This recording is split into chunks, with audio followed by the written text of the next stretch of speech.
नमस्कार साथियों, agree page के यूट्यूब चैनल पर एक बार फिर से आपका स्वागत है। दोस्तों, आज दोपहर 2 बजे यानी 2 बजे से 5:15 बजे तक कृषि जंतु विज्ञान का यूपी बोर्ड का जो है वो पेपर होने वाला है, 12th एग्रीकल्चर का। दोस्तों, कृषि जंतु विज्ञान के लिए मैं 2 वीडियो ऑलरेडी अपने चैनल पर अभी अपलोड कर चुका हूं, तो आप उन दोनों वीडियो को देख लें, जहां से आपके बहुविकल्पीय, निश्चित उत्तरीय, अति लघु उत्तरीय, लघु उत्तरीय, विस्तृत उत्तरीय सभी प्रकार के क्वेश्चन वहां से बनने वाले हैं। उसको आप बिल्कुल मिस ना करें, क्योंकि उसी में से क्वेश्चन आज पेपर में आपको छपे मिलेंगे और आप कर लोगे। तो उस वीडियो को आप जरूर देखें हमारे चैनल पर। और आज मैं लाया हूँ यूपी बोर्ड के लिए मैं प्रतिदर्श प्रश्न पत्र, जो यूपी बोर्ड द्वारा जारी किया गया है, मॉडल पेपर कृषि जंतु विज्ञान का। ऐसे ही पेपर आने वाला है दोस्तों। इसको हम आइए जल्दी से देख लेते हैं। यहाँ पर क्वेश्चन के साथ आंसर भी दिया हुआ है। यहाँ पर बहुविकल्पीय सेक्शन में आ जाता है कि निम्न में से कौन सा विषाणु जनित रोग है, यानी वायरस के द्वारा कौन सा होता है। हैजा, टाइफाइड, टिटनेस, खसरा। तो यहाँ पर जो है हैजा यानी बैक्टीरिया के द्वारा होता है, यानी जीवाणु के द्वारा। टाइफाइड भी बैक्टीरिया के द्वारा, टिटनेस भी बैक्टीरिया के द्वारा। राइट ऑप्शन आपका हो जाएगा खसरा। आगे ऑर्निथोलॉजी में अध्ययन किया जाता है, तो ऑर्निथोलॉजी में अध्ययन किया जाता है पक्षियों का। ये राइट आपका ऑप्शन है दोस्तों। ऐसे अध्ययन किया जाता है, इसमें बहुत पूछता है, जैसे जीवाश्मों को अध्ययन को क्या कहते हैं, तो पैलेंटोलॉजी यानी जीवाश्म विज्ञान। पक्षियों के अध्ययन को पक्षी विज्ञान या ऑर्निथोलॉजी। ऐसे ये अध्ययन को क्या कहते हैं, किसके, ये ज्यादा पूछता है। आगे है मानव के शरीर का सामान्य तापमान। तो यहाँ पर 90 degree Fahrenheit, 98 degree Fahrenheit, 98.6 degree, 98.4 degree. तो आपको यहाँ पे ये वाला जो 98.6 डिग्री फ़ारेनहाइट है, ये राइट हो जाएगा। सेल्सियस में बात करें तो 37 डिग्री सेल्सियस लगभग। आगे अमीबा में पराशरण नियंत्रण किसके द्वारा होता है, तो हो जाएगा ये खाद्य रिक्तिका द्वारा हो जाएगा।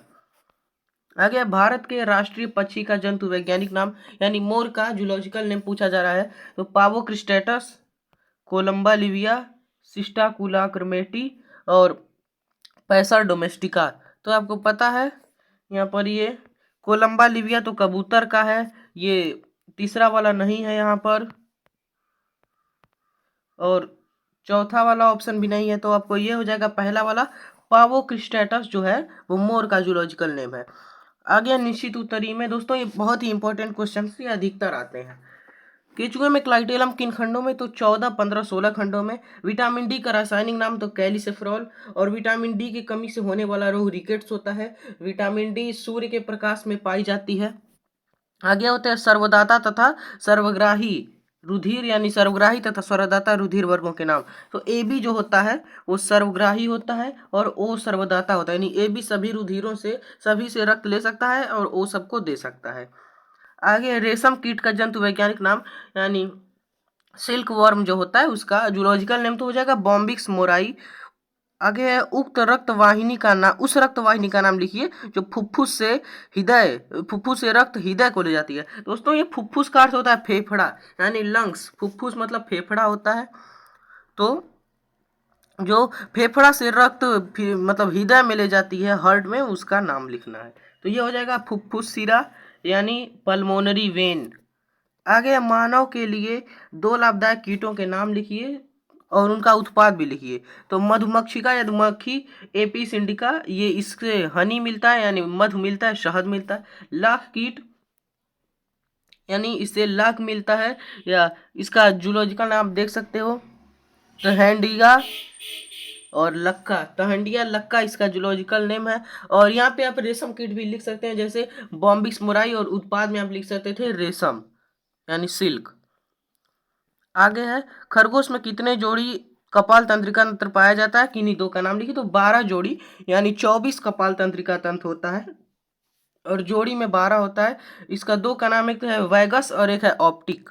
आगे समतापी जंतु किन 2 वर्गों में रखे गए हैं, तो समतापी एक तो है एवीज यानी पक्षी वर्ग, दूसरा स्तनधारी यानी मेमेलिया। दोस्तों, समतापी मतलब होता है कि जिनके शरीर का जो ताप होता है उस पर वातावरण का कोई प्रभाव नहीं पड़ता है, वो मतलब अपने मन से ताप को नियंत्रित कर सकते हैं। तो हम लोग भी स्तनधारी में, हम लोग भी समतापी जंतु ही हैं, और पक्षियों में वो भी समतापी हैं। संघ आर्थ्रोपोडा के 4 लक्षण यहाँ पर पूछा जा रहा है।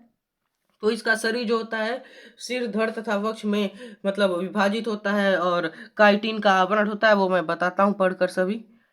संघ आर्थ्रोपोडा के जंतु जल, वायु तथा थल तीनों में रह सकते हैं, ये मेन है। इनका शरीर सिर, वक्ष तथा उदर में विभक्त होता है। चारों ओर काइटिन से बनी क्यूटिकल का बाह्य कंकाल होता है। दोस्तों पेपर में आप पॉइंट वाइज करके लिखें, पॉइंट डालकर 1 2 3 4, तो वैसे ज्यादा नंबर गेन कर सकते हैं आप। आगे इनका शरीर त्रिस्तरीय विखंडी रूप से खंडित होता है। परिसंचरण तंत्र खुले प्रकार का होता है, हम लोगों में बंद प्रकार का होता है। आगे धमनी तथा शिरा में अंतर लिखिए। दोस्तों ये जो अंतर होता है, जैसे धमनी शिरा में अंतर, आरबीसी डब्ल्यूबीसी में अंतर, आरएनए डीएनए में अंतर, रुधिर और लसिका में अंतर, तो ये अंतर आपको जरूर देख लेना है, बहुत महत्वपूर्ण आता है। ये भी काफी महत्वपूर्ण, धमनी और शिरा बहुत बार पूछा गया है। तो यहाँ पर धमनी हृदय से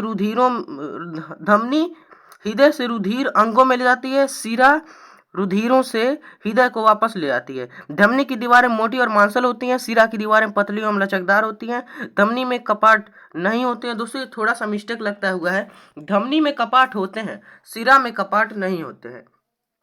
फुफ्फुसी धमनी को छोड़कर सभी में शुद्ध रक्त बहता है, फुफ्फुसी शिरा को छोड़कर सभी में अशुद्ध रक्त बहता है। आगे लघुत्तरीय प्रश्न, निम्न का मतलब वर्गीकरण करना है, मतलब पूरा इसका kingdom, phylum, class, order, genus, species पूरा आपको लिखना है। इसे वर्गीकरण भी बहुत अच्छा ही आता है, अधिकतर आता है, हर बार आता है। तो यहाँ पर केंचुआ और खरगोश का, तो केंचुआ का किंगडम एनिमेलिया यानी जंतु जगत का ये हो जाएगा। संघ एनीलिडा, वर्ग ओलाइगोकीटा, गण हेप्लोटैक्सिएडा, वंश फेरेटिमा यहाँ पे होगा, फेरेटिया गलती से हो गया है, यहाँ पे फेरेटिमा, और जात यानी स्पेसीज यहाँ पर हो जाएगा पॉस्थुमा। आगे है यहाँ पर जूलॉजिकल नेम फेरेटिमा पॉस्थुमा हो जाएगा। यहाँ पर यहाँ पर देखिए सही दिया है। इसका लक्षण दिया है, ये जंतु नम भूमि के अंदर 8 से 10 फीट तक सुरंग बनाकर रहते हैं। शरीर लंबाकार बेलनाकार 100 से 120 खंडों में विभक्त होता है। इनका रंग दोस्तों भूरा होता है, मतलब देखा जाए तो। और 3 5 6 6 7 7 8 8 और 9 9 खंडों में एक जोड़ी शुक्रधानियों के छिद्र पाए जाते हैं। उभयलिंगी जंतु हैं, पर निषेचन यानी उभयलिंगी जंतु हैं, लेकिन निषेचन पर निषेचन क्रॉस फर्टिलाइजेशन पाया जाता है। यानी ये एक ही शरीर पर नर और मादा दोनों अंग विकसित होते हैं, लेकिन फिर भी क्रॉस फर्टिलाइजेशन होता है, क्रॉस फर्टिलाइजेशन फिर भी होता है यहाँ पर। आगे है वर्गीकरण, यहाँ पर खरगोश का जंतु। दोस्तों ये जंतु जगत लिखने की आपको कोई जरूरत नहीं है, जगत तो ऐसे भी मतलब जंतु जगत ही होगा, एनिमेलिया। संघ से आप शुरू करें सही रहेगा, वैसे ये भी ठीक ही है। यहाँ पे संघ कॉर्डेटा वर्ग स्तनधारी या अस्तनी या ममेलिया। आगे है गण, यहाँ पे ममेलिया लिखा है, गण लेगोमार्फा, वंश ऑरिक्टोगैलस, जाति क्यूनिकुलस, और इसका नाम है ऑरिक्टोगैलस क्यूनिकुलस। लक्षण है खरगोश संसार में सभी देशों में पाया जाने वाला डरपोक किस्म का प्राणी, यानी डरपोक ही होता है, आपको पता ही है। संध्याचर्या यानी रात में ये दिखता है। लंबाई इसकी 30 से 45 फीट होती है, भूमि के अंदर सुरंग बनाकर रहता है। मादा एक समय में 5 से 7 यानी 6 बच्चों को जन्म देती है, जो 6 माह बाद जनन आरंभ कर देते हैं। आगे रेशम कीट यानी सिल्क वर्म का जीवन चित्र, मतलब जीवन वृत्त पूरा लिखना है रेशम कीट का। तो यहाँ पर मैथुन और निषेचन होता है, यहाँ पर आप पूरा दोस्तों पढ़ लें। रेशम कीट अधिक गर्म तथा नमी वाले दिनों में अर्थात जून जुलाई में प्रौढ़ मादा कीट मैथुन यानी कपलेशन करते हैं, और नर द्वारा मादा के शरीर में छोड़े गए शुक्राणु यानी स्पर्म अंडों को निषेचन यानी फर्टिलाइजेशन करते हैं। अंडरोपण यानी अंडरोपण, इसमें दोस्तों मादा कीट एक बार में 300 अंडे देती है, जो 10 दिनों बाद जिनसे लार्वा निकलते हैं, और मादा कीट निकलने के बाद 4 से 5 दिनों बाद, मतलब 4 से 5 दिनों तक खाना नहीं खाती है, फिर मर जाती है। अंडोत्भेदन है यानी हैचिंग जो है, तो 10 दिनों बाद नन्हा लार्वा निकलता है, जिसे कैटरपिलर कहते हैं। यहाँ पे दोस्तों आप पूरा ये पढ़ लेंगे। अभी वीडियो लंबी हो चुकी है तो मैं पढ़ कर नहीं बता पा रहा हूँ, आप लोगों को इसको पढ़ लेना है स्क्रीनशॉट लेके। ये सब आप पढ़ लेंगे अपने मन से। प्यूपा कोया आप पढ़ सकते हैं, जो 1000 से 1500 मीटर लंबा रेशम तंतु होता है, इल्ली अब प्यूपा में बदल जाती है। यहाँ पर अब जीवन चक्र इनका 56 दिन में पूरा होता है। नर मादा आसमान में उड़ते हैं, मैथुन करते हैं, 3 से 4 दिन में फिर मर जाते हैं। ये फिगर यहाँ पे दिया हुआ है, अभी आपको पढ़ लेना है। आगे कॉर्डेटा तथा नॉन कॉर्डेटा में अंतर। तो कॉर्डेटा में जो अंतर पूछा जाए तो कॉर्डेटा में जो होता है कि इसमें नोटोकार्ड यानी पृष्ठ रज्जु पाई जाती है, नॉन कॉर्डेटा में नहीं पाई जाती है। और कॉर्डेटा में जो हृदय होता है वो अधर तल पर स्थित होता है, और नॉन कॉर्डेटा में हृदय अगर होता है तो पृष्ठ तल पर ऐसे होता है। यहाँ पर ये सब अंतर दिया गया, आपको पढ़ लेना है। अंतर मैंने कहा ना, अंतर बहुत ही रियर है, अधिकतर आता है। और उदाहरण जरूर आपको लिख देना है। कॉर्डेटा में आ जाएगा गिलहरी वर्ग और स्तनधारी यानी मनुष्य, गिलहरी वो सब। और नॉन कॉर्डेटा में केंचुआ संघ यानी एनीलिडा का जो केचुआ है, फेरेटिमा पोस्थुमा वो सब। प्रोकैरियोटिक तथा यूकैरियोटिक कोशिकाओं में अंतर, ये भी अधिकतर पूछा जाता है। देखिए मैंने कहा था अंतर ये बहुत ज़्यादा दिया जाता है।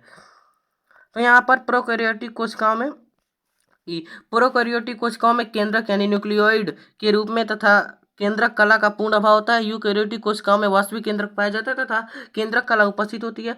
प्रोकैरियोटिक में कोशिकाएं प्रायः अति सूक्ष्म होती हैं यानी 1 से 4 माइक्रोमीटर होती हैं, और इसमें 25 माइक्रोमीटर से अधिक होती हैं। और केंद्रक में डीएनए जो कुंडलित अवस्था में पड़ा रहता है तथा गुणसूत्र का अभाव होता है। और यूकैरियोटिक में डीएनए के अणु या अनेक गुणसूत्रों पर उपस्थित होते हैं।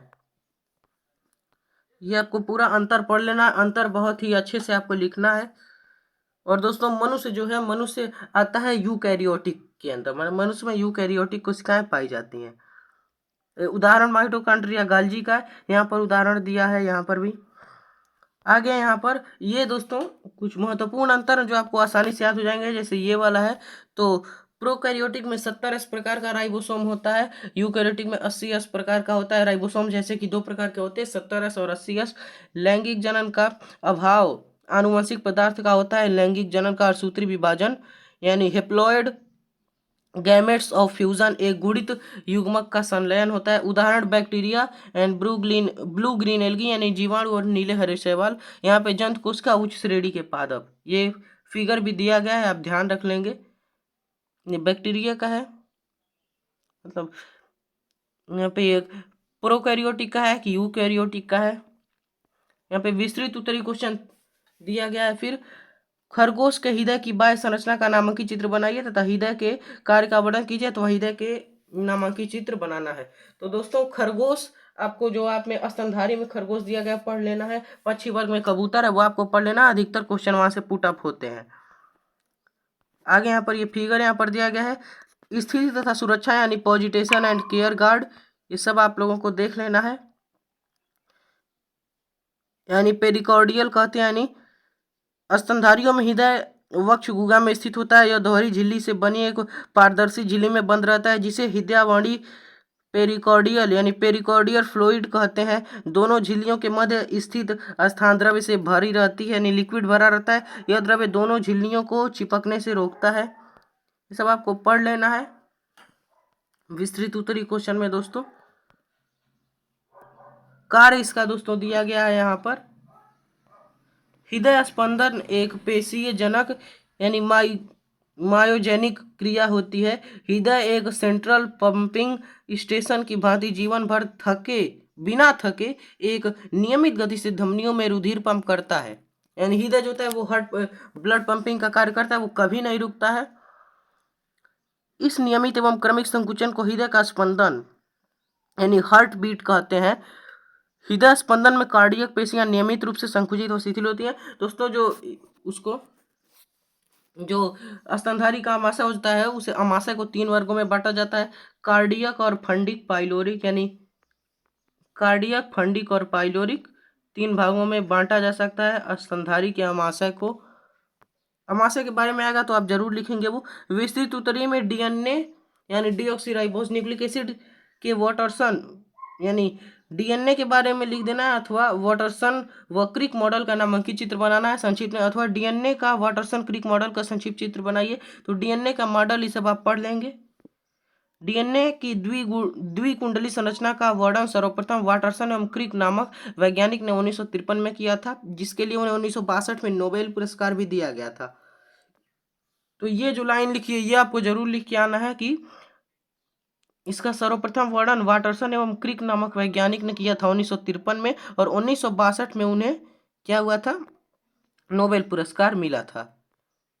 ये आपको जरूर लिख के आना आता है। तो यहाँ पर ये सब का पढ़े था। डीएनए की दोनों श्रृंखलाएं लगभग श्रृंखलाओं के मध्य का व्यास का आकार जो होता है वो 20 एंगस्ट्रॉम, जबकि कुंडल की मोटाई 34 एंगस्ट्रॉम होती है। ये सब आपको पढ़ लेना है। ये पूरा सब आप पढ़ लेंगे दोस्तों। बहुत बड़ा है तो मैं पढ़ कर नहीं बता पा रहा हूँ, लेकिन आप लोगों को जरूर आज पेपर देने से पहले ये पढ़ लेना है, नहीं तो पछतावा होगा, बता दे रहा हूँ। ये सब आप लोगों को पढ़ना है। यहाँ पर देख सकते हैं पूरा पगडंड में न्यूक्लियोटाइड के क्षारक यानी H2 बॉन्ड्स के द्वारा जुड़े रहते हैं। ये दोस्तों फिगर अगर आप बना देते हैं तो वो ज़्यादा अच्छा मतलब नंबर आपको गेन कराता है एग्जामिनर पर। अच्छा यानी जो चेक करते हैं टीचर्स कॉपी, उन पर अच्छा इम्पैक्ट पड़ता है। तो ये डीएनए का फिगर ऐसा सीढ़ी जैसा होता है, सीढ़ी के आकार का ये पर दिया गया है यहाँ पर। तो फिगर आपको जरूर बनाना है ऐसा। ये देखिए 20 एंगस्ट्रॉम दिया हुआ है मोटाई। और दोस्तों जैसे आप पूरा लिख सकते हो कि इसमें नाइट्रोजनी क्षार पाए जाते हैं। नाइट्रोजन क्षार जैसे दो प्रकार के होते हैं, प्यूरिन और पिरिमिडिन। प्यूरिन के दो भाग होते हैं, एडेनिन और गुआनिन। और पिरिमिडिन के 3 भाग होते हैं, यानी वैसे 2 ही होते हैं पिरिमिडिन के, यानी थायमीन, साइटोसिन और यूरेसिल। यूरेसिल आरएनए में पाया जाता है। फिगर आपको जरूर ध्यान से बनाना है दोस्तों। ये था आपका पूरा पेपर। देखिए दोस्तों वीडियो वैसे ही 17 मिनट की हो चुकी है। मिलते हैं अगले वीडियो में। दोस्तों 2 वीडियो मैंने आपको पहले भी कृषि जंतु विज्ञान से अपने चैनल पर अपलोड कर दी है, तुरंत ही आज ही। वो भी आप लोगों को देख लेनी है, जहाँ से आपके सारे क्वेश्चन वहीं से पुटअप होने वाले हैं। तो मिलते हैं अभी शाम को 6 बजे के आसपास, जब मैं क्वेश्चन पेपर आपको सॉल्व कराऊंगा और दिखाऊंगा कि मेरा बताया हुआ आया है कि नहीं। तो आप जरूर जुड़े हमारे साथ 6 या 6:30 बजे के आसपास। वीडियो आप जरूर देख लें, वो वाला भी जो मैं अपलोड करूंगा। ये था आपका पूरा मॉडल पेपर। इसमें से आने की पूरी संभावना है, 99.9% संभावना है। तो देखिए मिलते हैं अगले वीडियो में। Have a nice day. Best of luck for your board exam. Thank you.